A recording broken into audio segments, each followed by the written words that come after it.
purpose, stacks on her mind. Grinding all day, hustle refined. Chatter is seething, she's fierce and untamed. Boss is her title, wealth is her game. Power in heels or sneakers on deck. Respect comes easy when you earn that check. From boardroom to businesses, she's got finesse. This woman right here, built for success. She's a bad bitch, and she signs checks. Built her own throne, what you expect? Dreaming real big, no limit, no stress. She's a bad bitch, and she signs checks. Oh, money moves, yeah, she runs the show. Oh, hired in Queens, now let her know. She flips the narrative, takes what's hers, invests in herself. Legacy secured, education, innovation. She's a whole damn vibe.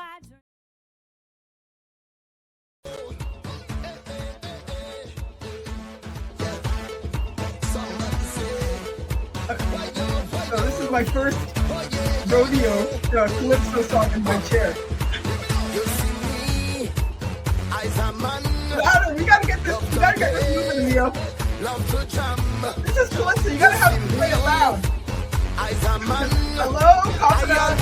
Happy one's money in the hand. Louder. I don't got no time for no worries. I don't got no time for no stress in my head. I'm on the I'm following your lead here, Clifton. So I'm ready to go on the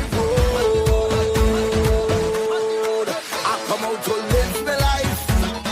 Live my life. Play a mass and live my life. I'm the happiest man alive. I come out to live my life. I know, I need a flag. I'm the happiest man alive. Somebody say, whoa, oh, oh, oh, hey. Are you guys still in the music? This is the time of year we get ready for the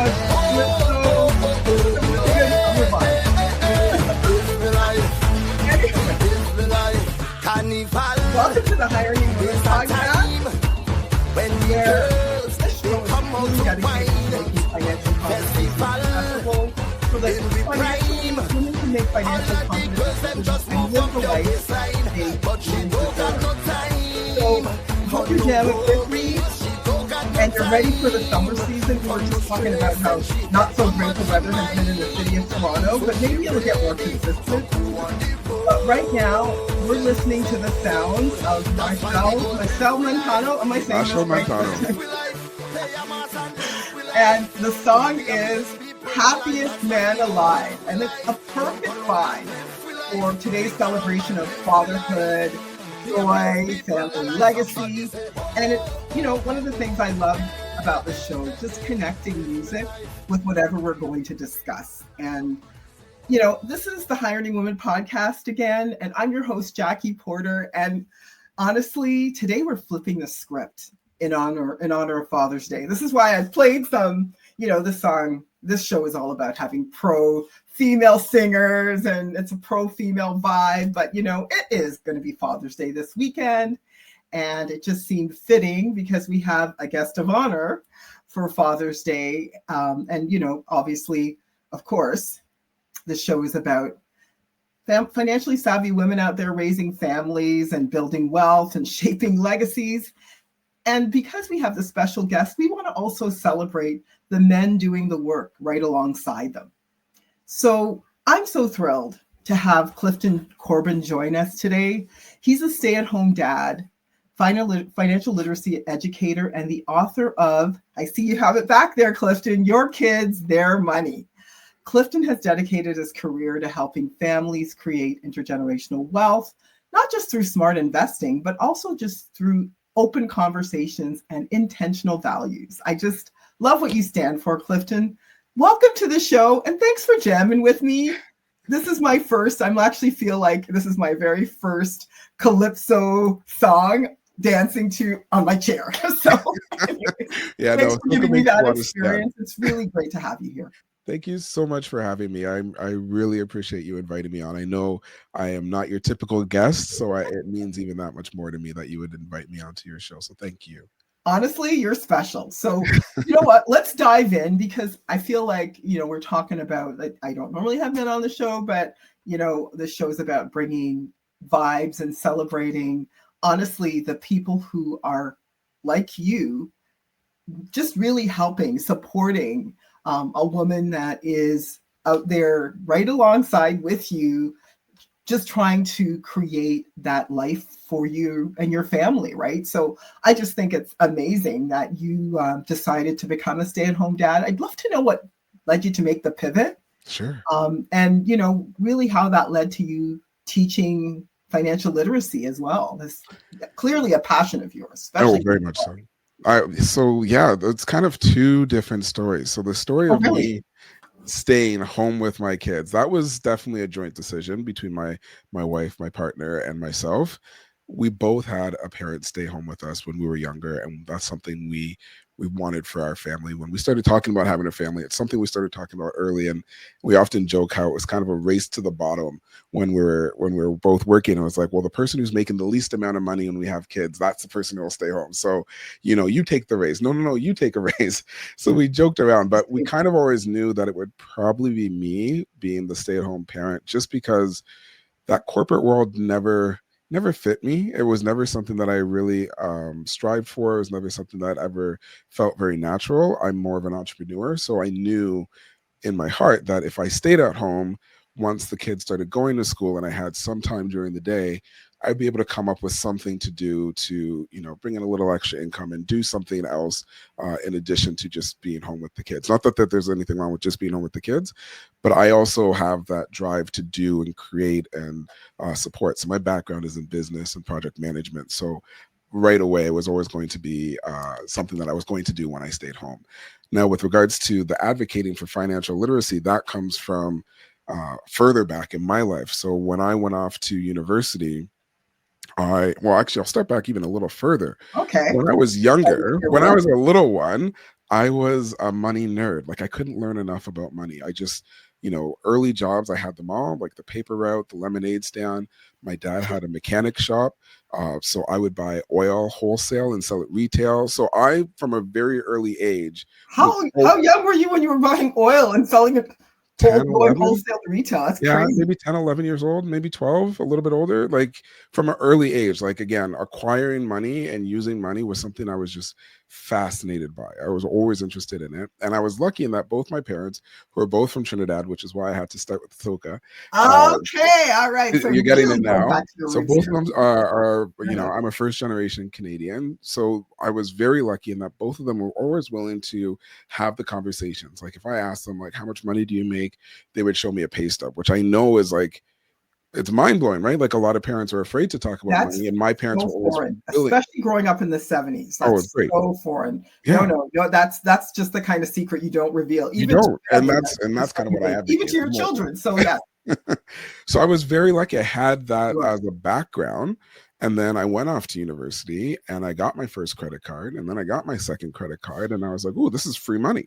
I can go and have a good time. And my bank account never takes a hit. This is great. And obviously, that is No, misguided and mistaken. And my credit score took a massive hit. And I went deep into debt. And that caused anxiety, it caused depression, it caused all kinds of financial strife, but also mental strife. And after I got out of that situation, I worked hard. I paid off my debts. I paid off all the credit cards. I got the collection agencies to stop calling me. oh my. Oh no, it was bad. It was very bad, and I detail some of that in my book.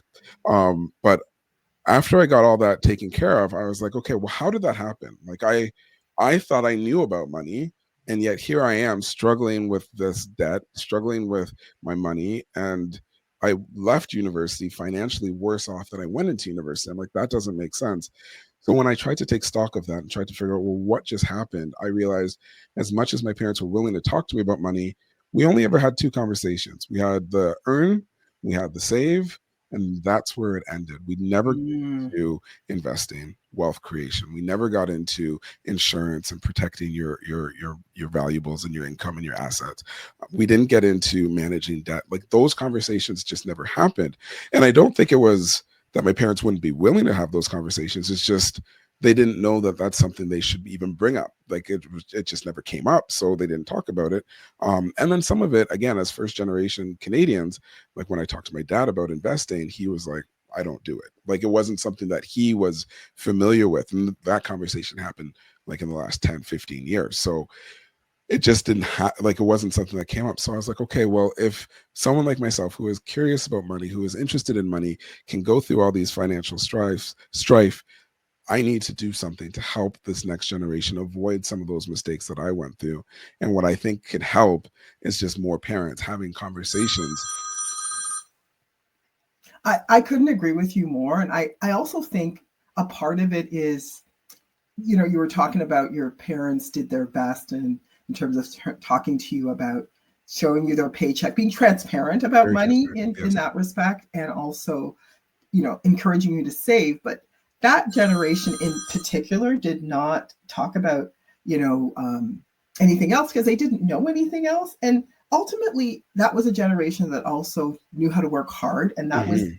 a value I feel like we heard a lot about was the importance of working hard, but not much more. No, it like I said, it kind of stopped at working hard, and that makes sense. Again, thinking, and it's funny because the conversation I had with my father a few years ago was so interesting in that when he talked about investing, he didn't like the risk aspect of it. He didn't like the idea of, all that money that he worked so hard for, there being a potential that he could Yes, lose it. And very. then juxtapose that with the fact that he left everything. He risked everything to come to this country. So it's not that he was risk adverse. It was just that when it came to investing, that just didn't click for him. So it's really interesting because you're right. Like that conversation, especially with, an immigrant family and that generation, whereas you work hard, you make your money. And again, he was a teacher, so he had a pension. So he didn't really have to think too hard and too much That's it. about what he was going to use as a retirement fund. Whereas us now, we don't have that as an option. So it didn't have to be part of his financial worldview. He just had to know, he knew if he worked hard and he kept climbing the ladder a little bit as an educator, he was going to have that pension when it was all done and he'd be set. And again, that generation, like before he was an educator, he worked at GM. So he, again, even if he stayed in that field, he would have had a pension to fall back on. So there was just no need to really talk about wealth creation. Now, mind you, they did think about it because they were the family who bought the starter home Right, and right. then, sold that for a bigger home and sold that for a duplex where they could rent it. So it wasn't like they were totally absent of the thought of wealth creation. It They was just didn't just share it. very, yeah, very narrowly focused on real estate, and that's about where it ended. Right. And it doesn't sound like they shared those lessons with you, even. Like, here's one of No, the ways to unfortunately. create wealth, like real estate. Yeah, even the real estate conversations, like I saw what was happening because I was moving every few years because we'd, upgrade to a nicer home or what have you. But it didn't, like, my thoughts about wealth creation came after, when I started reading, The Richest Man in Babylon or The Wealthy Barber Right, or right. um, Rich Dad Poor Dad. That's when my view of wealth creation kind of came into play. But again, my parents, they didn't have that and they didn't think this is something for this money curious child.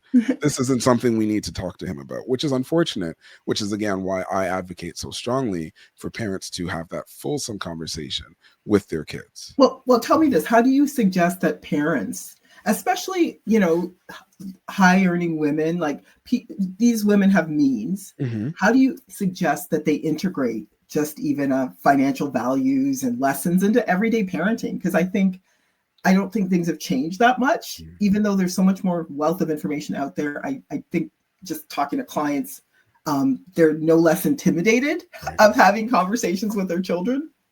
And it's just that I like how you said, everyday parenting. And that's one of the things I try to encourage the most is I don't want, like, I know parents are busy. Parents they're pressed for time, between getting food on the table, getting the laundry done, getting their kids to their extracurricular. Like there's too many things pulling us in all kinds of directions. But we are having conversations with our kids every day. And our kids are very, very curious. So conversations about money can come up quite naturally if we allow them to.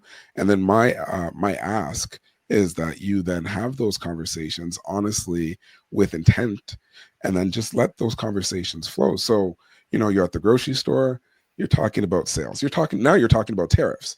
You're talking about all of the different pieces that, go into your budget. Yeah. One of the conversations that came up in our household a few years, or not even years ago, it was a couple months ago, My wife came home with some strawberries, and I do most of the grocery shopping, so she was like stunned by the price of these strawberries, and I she was like, I remember can't that. believe. Yeah, everyone could relate to that now. And she's like, I can't believe how expensive these strawberries are. So that naturally led into a conversation with our kids about, well, do we need strawberries? Can we replace it with bananas? So now we're having needs versus a want I conversation. was thinking that very same thing, needs and It wants. wasn't forced. It was just she was having a moment where she was recognizing where we are in our global economic times, and she said something out loud, and then that sparked the conversation, and now the whole family's talking about, well, maybe we could have done without the strawberries, but I really like strawberries. Well, then I want to prioritize strawberries, but that means we need to cut back on something else. So now we're True. talking budgeting. Now we're talking That's prioritization. Now we're talking values. So it doesn't have to be like, the last thing I want is for any parent, mother, guardian to like grab a whiteboard, sit down by on the couch and start like drawing out like that's not what I want. That's not what I'm advocating. I'm just saying, when you can, have the conversations about money, have the conversations about why you're going to work, about when you want to retire, what retirement means. Does that mean you now have to save up in your RSP or your 401k if you're in the States? Does that mean that you have a pension? Like, have these conversations with your kids, because here's the situation. And this is where it really comes home for me. We only have our kids at home for a couple of years, right? And then they're on their own. yeah. And then they're not really listening to us for a couple of years after that. And then they might come back. But there's a good period of time where they're really not going to listen to us. So it's up to us to really try to help them understand what they'll need to know as young adults, making money, spending money, hopefully saving and investing money before they start doing that. So use myself as an example here. I went out, I got a student loan for tens of thousands of dollars. Yeah, me I too. got credit cards for thousands of dollars, and I'd Yeah, never had a conversation about debt. I'd never paid a bill in my life. yeah. So this is why I'm like, we need to have these conversations. We need to create environments for our kids to understand these financial concepts before they need to use it, because when they need to use it, it's not that it's too late, but we're not setting them up for success if they're learning about it on the fly, right? We want to give them that information ahead of time. Yeah, and I was going to, two things that I thought of as you said that. One is, whether you realize it or not, right? The kids are listening. So are you inviting them to the conversation, or are they Exactly. just picking up maybe your fears or your concerns? Or are you like inviting them to the conversation so you can talk about all these things, your fears, your concerns, and what the lessons are? Do you know what I mean? Because they're listening. We don't They're hearing always it. realize it, Yeah. but they're listening. Yeah. So what I'm hearing from you is, we need to invite them to that conversation. We don't Yeah. need to have those conversations in secret, because then we just create this environment where, like, I see it a lot with the women I deal with, where they don't feel invited to the conversation, where they feel like they're prying if they're asking a question that they genuinely don't know the answer to. Because as you mentioned, we don't learn about money anywhere. So why not learn about it in the home and start building that confidence around finances from day one? I agree with that so much, and that it's starting to come into our school system, but the piece Now, that's missing is that whatever our kids hear at school, that can't be attached to your family values, right? So if you are, let's say, a volunteer at an organization, or you go to church and you tithe or what have you, those values that you care about, whether that be, sharing what you have with those less fortunate than you, whether it be, making sure that you're financially secure at an early age, whatever your values are, they're not going to get that unless they hear from you that that is something that you think is important. So you're right. They're going to be talking about this. It's up to us to make sure they understand it and they can act on it. So one of the things that I talk about in my book and other places is, having intentional conversations. So, exactly. sometimes we're in a rush. We have so many things going on, and our kids ask us for something, and we're like, oh, we don't have money for that. But then at the I same love, time, they I love my see, childhood. yeah, but they see us going to the store. They see us going to the gas station. They see us buying, flower arrangements for our table. They see all these things, and they're like, well, do you not have money for me? Because you just said we don't have money for that. but you have money for all these other things. So it's really important that we have the conversation and say, instead of saying we don't have money for that, say that's not a priority right now in our That's budget. I love that, because I was going to say, if that's the case and you're helping kids understand money, how should parents even approach giving their kids money on an allowance basis? Is that something that you encourage? Yay or nay? Now you're getting into my fun spot. So I love allowances. I think allowances are a great tool to help teach our kids about money. So the way I see an allowance, it's your opportunity to give your child a chance to practice using money. What we often start talking about when we talk about allowances, should it be, tied to chores and not tied to chores? I usually start this by saying, personal finance is personal first. So if you feel like it needs to be tied to chores, tie it to chores. That's your choice. I don't like tying it to chores. The reason I don't like tying it to chores is because it is supposed to be an opportunity for them to practice. Right. So if, let's say, they take piano lessons or they are on a sporting team or what have you, you would never say, or maybe you would, I don't know, every family's different, but you typically don't hear people say, you need to clean your room before you go practice piano. Sure. Right? Because the piano is a skill that you want them to learn, because it will, expand the way they think. It will give them a more wholesome life. It will give them an appreciation for the arts. So there's all these benefits to that practice that you don't tie to chores.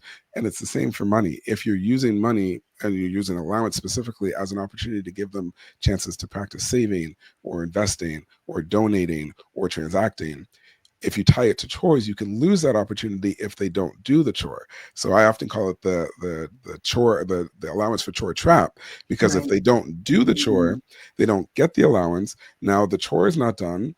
They're not getting the chance to practice, and it's just a lose-lose. So I really encourage folks to not tie it to chores. But again, if you feel like you have to, then go for it. The other piece I'll add to this is, lots of folks think about the allowance as extra money. Like, where am I supposed to find extra money in my budget? And I know most of the folks listening to this are probably making good money, but funds are tight. Everything's getting more expensive. Right. And priorities, right? And the priorities. Right. But I often say, don't think about the allowance as extra money. What I encourage folks to do, parents specifically, is look at your budget, see what you are going to spend on your kids anyway, and then carve that out and say, here, you manage this. Especially when your kids get to be older, when they're teenagers, I want you to change that allowance more into like a budget where they're managing the funds that you are going to spend. So, back to school is a great example. Love that one. Take the back to school money, whether that be for clothes or supplies or what have you, give them that money and say, here, you manage it. Because again, it's only a couple of years. If they're in high school, they're only a couple of years before they're going to have to do this on their own. And then if they're younger, and again, you want to find a way to give them access to money, and you don't want to give them, do it with groceries. Say, you're going to manage our breakfast budget. You're going to manage the family's lunch budget.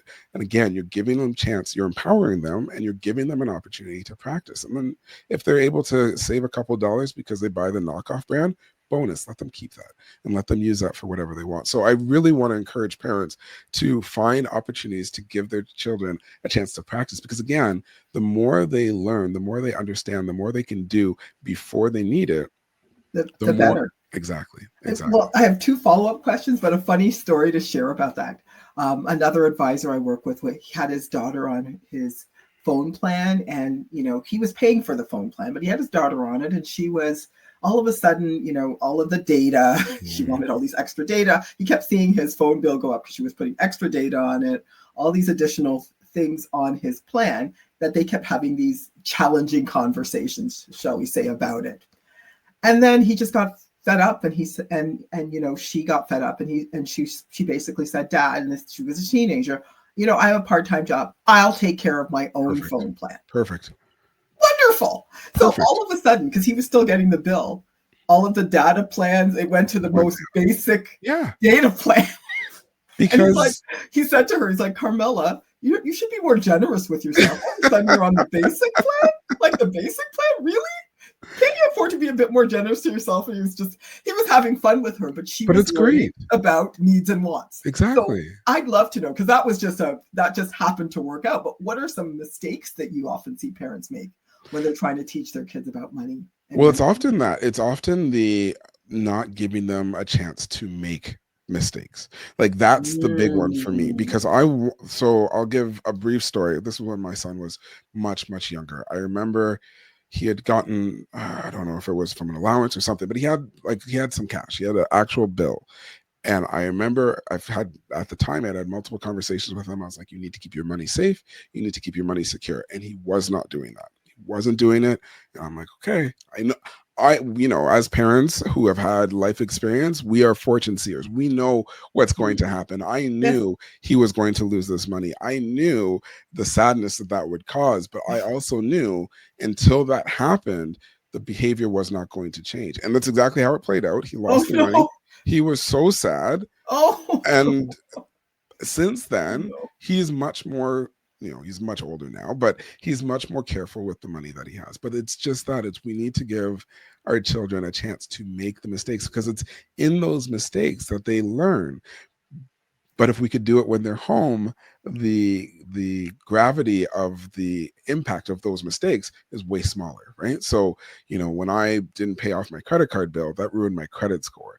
Now, if right, you lend some money to your kid and they don't pay you back right away, you can garnish their allowance, you could do some things, but it's not going to affect them for the next 10, 15, 20 years. So let them make mistakes while they're young, while the impact is small, right. but the learning is still the same. It's the same learning that they'll have. It's just with a much smaller risk scale. Impact Yeah, is what I'm hearing. So exactly. better the bank of mom and dad 100%. than the bank down the street, who might not 100%. necessarily be as Forgiving. generous and also impart lessons. As you were talking about your child and being the benefit of being older, I just thought that's why we always say we weren't born yesterday. We've had a chance to We've have some experiences, good and bad, and ultimately, what I'm hearing from you is you just can't protect your children from mistakes, and it's better to make it while they're home, and you can also continue to be a guide to them. So Sure. I And love that. I the love other that. one I Now, will say mhm, is just being willing to try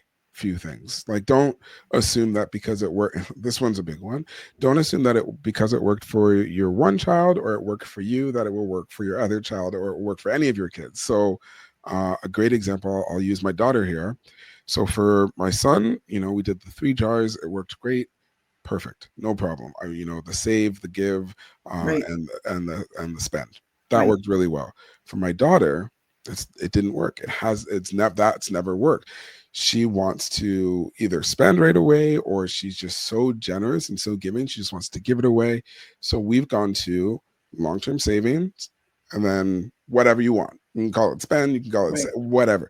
But for her, I just want to build that habit of you're saving no right. matter what. Like every time you get money in, Put that money money is away. saved. And then the rest of it, if you end up spending it, if you end up giving it away, if you end up losing it, it doesn't matter because you've built a little wealth pool. You've got your nest egg. You're doing the one habit that will make sure that in your future you're okay. So, it's the pay yourself first method that we get Ah, from the richest man in first, Babylon. But if she can just stick with that, if she can build that habit, if for the rest of her life she saves and she just saves, it's not I'm saving for a thing, I'm just saving. And then paying hopefully, herself, as you said, first. exactly. You mentioned, she's a generous child. Maybe your other child likes the structure of Mhm. generosity, but how do you balance that? How do you balance teaching kids about generosity and long-term wealth building? It sounds like there's more than one way to do this, but what's your recommended way? I wish there was you could it's going back to what I just said. There's no one way. Yeah, So for both my kids, we use a lot of books. There's some great books. I'm happy to make some recommendations of different stories we've read, but I try to impart that concept of as long as you are building wealth consistently, again, paying yourself first, then you're setting yourself up for success, right? So if you've built that nest egg, if you've built that investment, if you've built that emergency fund, then you're okay. mm, Ideally, you're doing more than just that, but that's the bare minimum. So for my okay, daughter, I'm like, okay, we need to just do the bare minimum. Hopefully, we can build on that, and we will. That's my goal. But I want to make sure because again, we tried the other things and it wasn't working, and I really wanted to say And I had this conversation with a good friend of mine. He actually, I'll mention his book because his book is phenomenal. It's called The Golden Quest. It's a graphic novel, and it's one of my favorite books to recommend to parents. It's called the Golden Quest. We'll have it in the show notes. Sure, it's so good. But it really highlights a lot of this. But the author, David Dazal, he and I have had this conversation multiple times, and it's like, as long as you're doing that long-term saving bit, whether you're, because we have kids who are, they're spenders, we have kids who are savers, and there's always that concern on the parent side of, oh no, my kid is a spender, this is going to be a bad situation for them. But the opposite is also true. My child is a saver. That could lead to hoarding. That could lead to putting off pleasure and joy. So both of those things, it's all about balance. Right. Both of those things are remedied if you can get into the habit of just saving consistently and building up your nest egg and building up your investment fund. Both of those, whether you're a spender, but you've got your emergency fund, you've got your retirement fund, and you spend everything else, well, all your needs are met. Your investment's happening, your wealth is growing, you're okay. It's not ideal. You're probably spending more than you as an advisor would recommend, right? But you're probably still okay because you're still growing your wealth, and you're hopefully building to that long-term goal of hopefully financial independence one day. And on the same side of the hoarder, it's like, okay, yes, you're saving, but put a limit on how much you're saving, right? And then use some of the rest of it to enjoy life, because it's not. I fear that too many times in these conversations, we think it's just about the wealth building, but it can't just be about one thing. That's what happened to me as a youngster. I just thought about saving. I just thought about earning, but I missed the rest of it. And because of that, there was an imbalance. Let's say there was an imbalance in the force, and it threw off my internal happiness. So it's really about finding a way to have balance and putting in some boundaries. Yeah, and what I'm getting from this as well is, the consistency is the key. Mm-hmm. It's consistently saving, and then figuring out the kind of child you have. Maybe having to get resources to help them, to give them those tools on finding the balance. And that's where the allowance, and that's where all these things come into play, because if they have access to money, then you can start to see, okay, well, so let's use the allowance as an example. If, let's say, your child had a birthday or holiday, and they receive some money, but they're not receiving an allowance, well, this is the only time they have this access to money. So if they're a saver, they're not going to feel like they can go out and spend it because they don't know if they're going to get any more. And then on the opposite side, if they're a spender, they're going to go and spend it because they don't know if they're going to get any more. So the allowance, and I'll use your word, the consistency of giving them access to money gives them a chance to do financial planning, right? Because now they know, well, yes, I got my allowance this week, but I will also get my allowance next week. So I can save some of this because it's not the last time I'm going to get money, or I can spend some of this because it's not the last time I'm going to get access to money. So it really does help you facilitate the ability for them to start practicing financial management. See, as we talk more about this, I'm seeing the importance of taking that pro-allowance approach. So I'm catching on. I'm sure our listeners are catching on as well. So now let's talk legacy. A lot of our listeners, hiring women, are first-generation wealth builders. And so I'd love to understand what intergenerational wealth means to you, Clifton, and how you can help families pass down these types of values, not just assets, but values about building wealth. That's a great question. So you're familiar with the event that I do. I have an annual event called... Let's talk about it. Sure. So I have an event that's annual. It's called Raising Generational Wealth. It's a virtual summit where I invite experts to speak about different pieces of financial literacy. The rationale behind that was a lot of people that I spoke to, parents, guardians, they often talked about how when they hear what I have to say, they really like it. They like the idea of, passing on their values and the good money habits on to the next generation. But they often felt like they weren't comfortable enough with their money yet to start having those conversations. So that was the impetus behind making this summit. It was to give them the confidence, the understanding, the knowledge to start having those conversations. But it really, and the reason I love the name Raising Generational Wealth is that it starts with you as the parent, right? It starts with you taking ownership of your finances with your understanding, your knowledge, and then being willing to share that with the next generation. So I spoke with a financial planner a couple of years ago, and she mentioned how, high net worth individuals, she also focused on women, they often leave their money to their kids because Yep. they're like, this was the goal, right? Like, I don't want my kids to start where I started. I want them Right. to start with a big chunk of cash so they can build their business, or they can send their kids to school. They could do whatever they want, but they never did the educating piece. So they built the wealth, the kids 100%. spent the wealth, and then the next generation is back at Loses it. zero.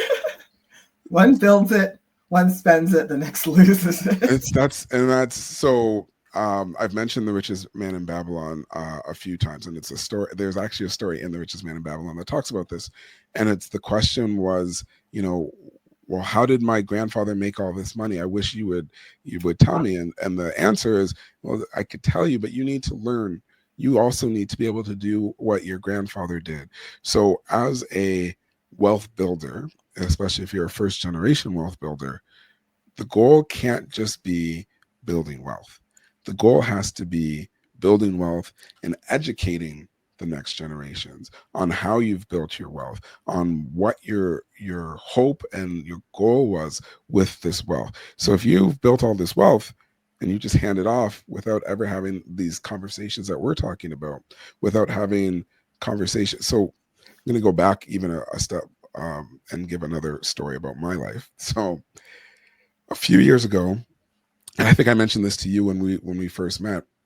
My parents asked me to find some documents in their condo, and while searching for their documents, I found a will that was very dated. It didn't include me or my sister, and it was from like the 1970s. And I was like, okay, well, this, like, I am not. I didn't bring this up because I want there some inheritance. I brought it up because I was like, hey, you need a will, you need a power of attorney, you need to do the estate planning That's so right. that you can ensure that everything that you've built goes Where you to want it. whoever or wherever or whatever you want, right? So when we're talking about legacy and wealth building, all these things, there needs to be thought about what the next generation will do or how they will manage it or what have you. And that can only happen if we do the estate planning, if we do the educating, if we have the conversations. Yeah, the conversations are That's the so big important. piece, right? So we can't assume that just because we've built up wealth that our kids know what we want to happen with it. Like, we have to put these things into documents so that it can transfer easily through the Right. legal system, but we also have to make sure that our parents and our kids and our grandkids and that everyone in the family circle knows what the goal is, what the end goal is. And if we're not having those conversations, like I say this often, and it rubs people the wrong way, but it's true. We are all going to die. Yeah. And if we are too afraid to acknowledge that, we will avoid thinking about what we want after we're gone. And we can't do that. We really can't. We can't afford to leave chaos behind. That's not what we want. None of us want that. No. None of us want our kids bickering and fighting over, that special pen or that special necklace or any of those things. Make it clear, have the conversations, have it when you're well, have Yeah. it when everything is going swimmingly. Don't wait for someone to get sick. Don't wait for, things to go bad. We need to have these conversations. And this is a different conversation than the ones that we were talking about earlier. But as adults with adult children, this is a conversation that needs to happen. Yeah, I just echo so many of the things you talk about there. And Clifton, I have this saying that people who aren't intentional about their estate plans make great movies for a Sunday afternoon to watch about the drama of poorly planned or poorly thought out estate plans or no plan at all. But they make for great drama watching. Mm-hmm. It's great drama, but again, I'm thinking Mary J. Blige. We don't want any more drama in our No more lives. drama, no more drama. And I just think it's great when you're having these intentional conversations with your kids, so you don't create that vicious cycle of Right. one person toiling really challengingly, like really hard. They're toiling away trying to create wealth, and then the next generation has no idea what that means. There's no education around what that means, and so they spend it. And then, of course, if that knowledge doesn't get passed down, then obviously the wealth will be lost. So I'm thrilled that we're having this conversation, and that our community gets to hear why it's important to be intentional about raising financially literate children. And I wanted to know if there are 3 things that parents should know to just get their kids set up for financial success. Are there things that they could be doing right now to get their kids set up for financial success? And if there's 3 things, what are they? What do you Oh think? goodness, such a good question. 3 things. So one, definitely make sure you're having conversations with your kids. Right. Like I'm probably just going to be recapping a few of the things we've already Right. talked about. Having conversations with your kids. I'm going to say make sure those conversations are honest and with intentionality, that you're using very clear language. And last, give them opportunities to practice, give them opportunities to make mistakes, give them opportunities to learn. And one of I'm just going to add this last thing. We often as parents say we want to have, a great lines of communications with our kids. Like this is basic, right? We want our kids to be able to come to us if they're having troubles with relationships or with bullying or with academics or what have you. But if we're not willing to have conversations about money, something that's so fundamental, that's so ingrained in almost everything we do, we're putting up a barrier. We're putting up a block in that relationship, and we need to make sure that that everything is on the table, so our kids can come to us at any time and have any conversation with us. So if they're coming to us with questions about money, if they did what I did as a young person and asked, how much money do you make, and you're like, oh, I can't talk to you about Yeah, that. exactly. The message they're getting is there's things that we as a parent child don't talk about. But you don't want that. You don't want to have things that you can't talk about. You want everything to be on the table. So I'll just add that last piece of it really can't help to strengthen your relationship with your kids if you're willing to have these honest conversations with them. Yeah, and it goes back to inviting them, right? Mm-hmm. It's that invitation to the conversation. The door isn't being closed like, no, this is stuff that we talk about at home, because, these lessons, the lessons, again, because they're watching anyway, right? Even the ones that you don't realize you're teaching them in your inaction creates a reaction. So you're teaching them another lesson, which is we don't talk about money in the home, not this family, right? So and then that just gets passed on, and that has not served any of the generations. So break that cycle. If that's the message you heard as a young person in your home, then break that cycle now. Here. So a couple more questions. One is just loving this conversation, Clifton. Can we talk a little bit about what it means to be a man teaching financial literacy in the home? You have no idea how much I love that, and how that challenges all these traditional narratives. We just need to talk about this. So, oh man, again, great question. It's funny. My daughter just she brought home something yesterday, and she had something that kind of like highlighted the different things that everyone in the family does. So hers was a dog paw, like a sticker, because she loves pets and loves animals. My wife was, I think, a high heel because she likes dressing up and getting and looking nice. And my son was a birthday cake because he's a baker. He does he loves stuff. Yeah, it's great. And then mine was a dollar bill. He's like, you're always talking about money. And I was like, yeah, I'm okay with that. I like the idea that it's not a taboo subject in our house. It's just not. You can talk about money. You can bring up anything. The question of how much does that cost, or business ideas come up all the time, because again, that's kind of my background as a business consultant. But my son, as I mentioned, is a baker, so he sells a lot of his baked goods. I run a program at our local. Send me the link for that, Clifton. I will.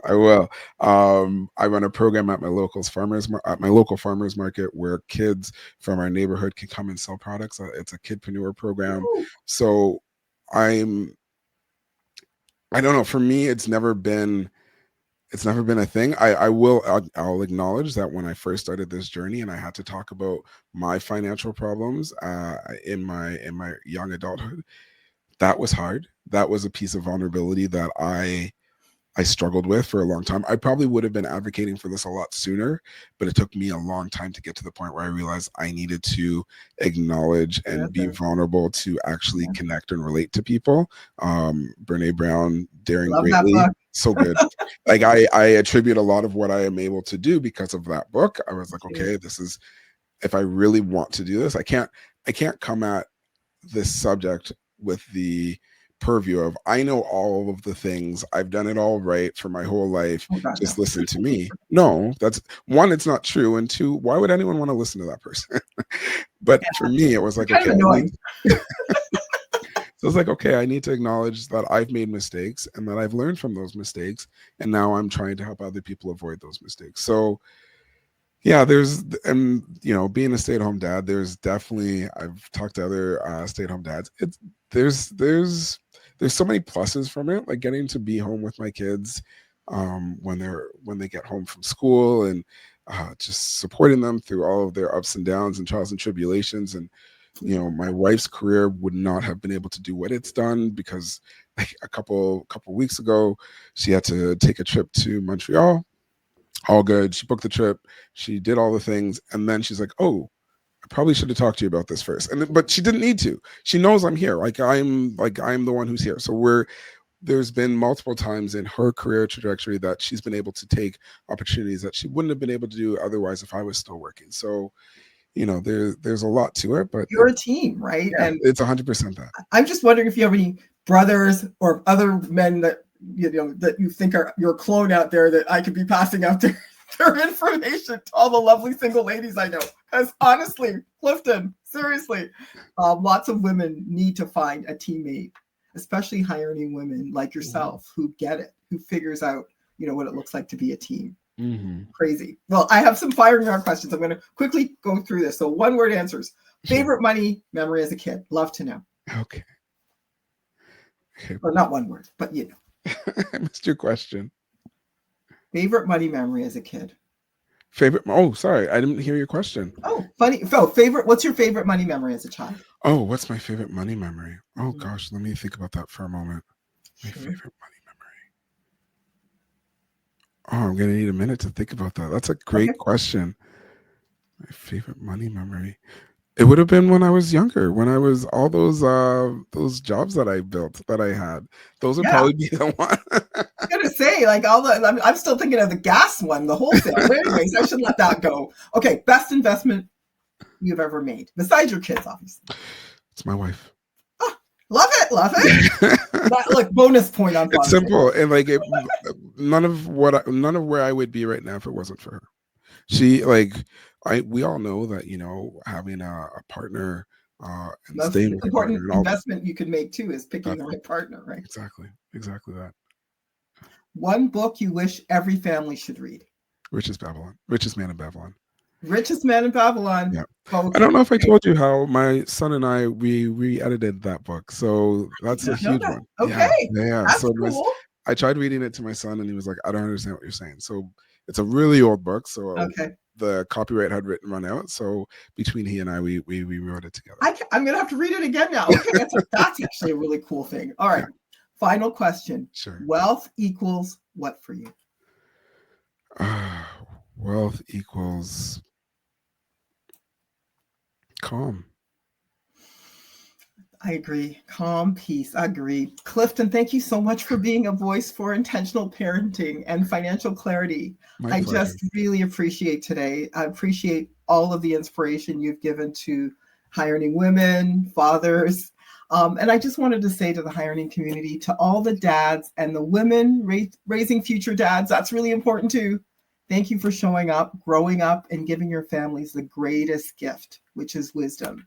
And I want to also make sure, high-earning community, make sure to grab Clifton's book, Your Kids, Their Money. It's a game changer. I cannot wait to be invited to one of those wealth you will be. Intergenerational wealth. That's like, I'm going to have to bring some of my family members.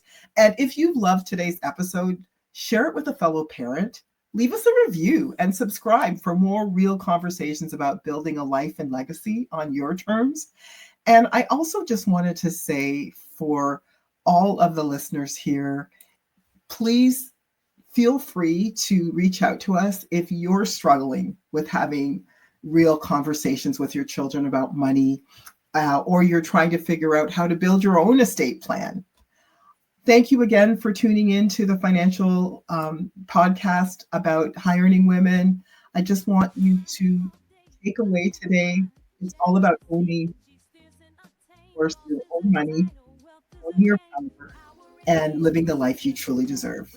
Thanks again for tuning in, and see you next week, high earning community. Take care. Thanks again, Clifton, for coming to the show. My pleasure. Thanks for having me. She's a bad bitch and she signs checks, built her own throne.